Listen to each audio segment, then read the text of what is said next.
Resolvi fazer uma lareira pra minha esposa, igual eu vi na internet, igual eu vi no Instagram. Chegamos aqui, é o pneu que a gente vai usar, que é, na verdade, o bebedouro das galinhas. E tudo que eu tenho de ferramenta é isso aqui e uma enxada. Então a gente vai tentar fazer com isso. Beleza? Sim. Vamos lá.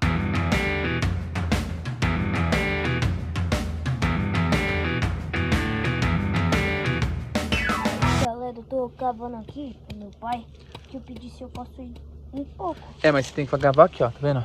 É aqui, ó. Aqui e puxar pra cá, tá vendo?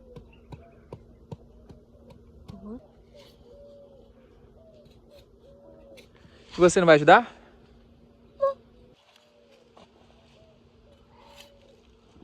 Meu Deus do céu. É pra jogar ali no monte, ali, ó. Tá vendo o montinho ali, ó? Ali, ó.